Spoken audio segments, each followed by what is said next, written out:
మాజీ మంత్రి ధర్మాన ప్రసాదరావు మీడియాతో మాట్లాడుతున్నారు. ఇప్పుడు లైవ్ చూద్దాం. రాజశేఖర రెడ్డి కాలంలోనే ఫ్యాక్షనిస్టులందరినీ ఒక చోట చేర్చి అందరినీ కన్విన్స్ చేసి ఆ ప్రాంతంలోనే ఫ్యాక్షనిజం అనేది లేకుండా చేసినటువంటి గొప్ప నాయకుడు రాజశేఖర రెడ్డి. తను నష్టపోయినా కూడా క్షమించే గుణం ఉన్నవాడు గనక ఆనాడే ఫ్యాక్షనిజం రాయలసీమలో పోయింది.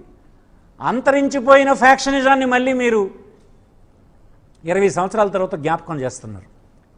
జ్ఞాపకం చేసి మీరిప్పుడు ఫ్యాక్షనిజాన్ని మళ్ళీ మీరు తనుకోండి, కొట్టుకోండి అని చెప్పినట్టుగా ఉంది తప్ప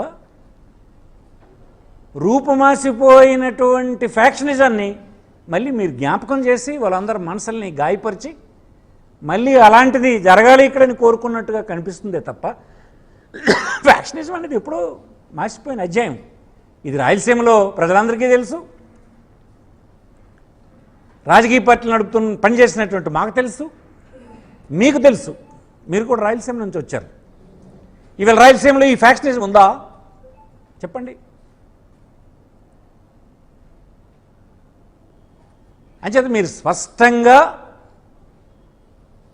మాకియావెల్లి చెప్పినట్టుగా డైవర్షన్ చేసి ప్రజలతో అలా దృష్టి మరల్చడానికి. ఎందుకు?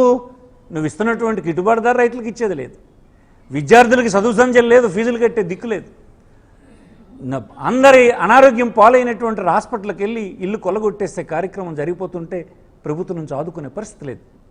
రాష్ట్రంలో ఉన్న ఉద్యోగులు గడిచిన 2 సంవత్సరాలుగా మీ చుట్టూ తిరుగుతూ ఉంటే వాళ్ళకి పిఆర్సీ కనీసం కమిటీని అపాయింట్ చేసి దిక్కులేదు.